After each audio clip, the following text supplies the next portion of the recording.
Hey, salut les joueurs! Vous avez un ami qui est arrêté par la police parce qu'il a commis un crime.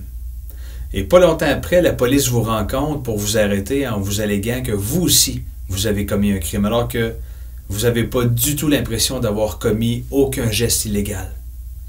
Qui sont les personnes au Canada qui commettent un crime? Il y a 5 catégories de personnes. On regarde ça ensemble.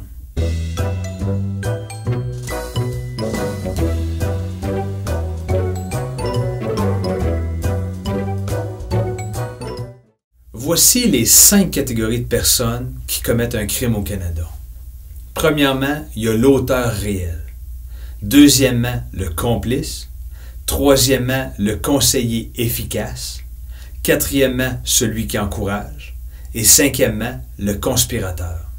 Imaginons ensemble un vol de banque. Une personne rentre dans la banque, braque une arme à feu sur la caissière et demande tout l'argent. C'est clairement un vol de banque. Ça, c'est l'auteur réel. Mais il y a une personne qui l'attend dehors dans le véhicule. Cette personne-là ne rentre pas dans la banque. Elle ne menace pas qui que ce soit. Elle est juste dehors à attendre dans un véhicule. Alors, est-ce qu'on peut l'accuser d'un vol de banque alors qu'elle attend patiemment dans son véhicule sans même rentrer dans la banque? Ce serait facile pour cette personne-là de dire qu'elle n'a pas commis de crime parce qu'elle a fait absolument rien d'illégal, parce qu'elle n'est pas rentrée dans la banque et qu'elle n'a pas menacé qui que ce soit.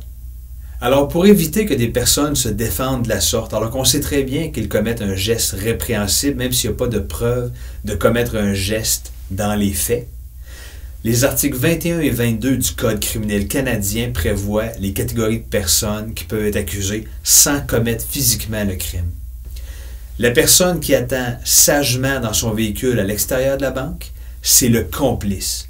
Et le complice va être tout autant accusé de la même manière que l'auteur réel. Qui d'autre va être accusé de ce vol de banque-là?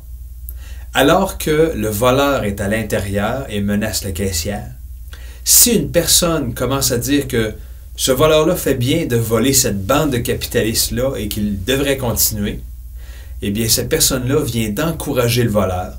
Il devient, au sens du Code criminel canadien, aux articles 21 et 22, celui qui a encouragé, et donc il va être accusé du même crime.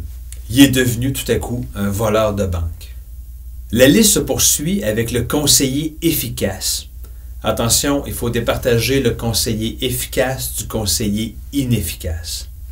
Si je vous dis sérieusement que vous avez des problèmes financiers, que vous devriez aller voler une banque, donc c'est pas une blague, et que vous volez la banque, je deviens un conseiller efficace. Je vais être accusé du vol de banque de la même manière que celui qui a volé la banque physiquement en entrant dans la banque et en demandant de l'argent. Si jamais je suis un conseiller parce que je vous recommande de voler une banque et que vous ne le faites pas, je commets un autre crime. Conseiller une infraction au Canada, c'est un crime en soi, mais vous ne serez pas accusé du vol de banque parce que vous avez été un conseiller inefficace, puisque vous n'êtes pas un conseiller efficace.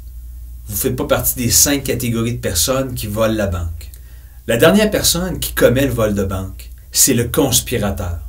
Cette personne-là doit avoir discuté et planifié le vol avec au moins une autre personne. Souvent en anglais, on va appeler cette personne-là le mastermind, ou dans une série télévisée bien connue à l'heure actuelle, le professeur, ça peut vous donner une idée.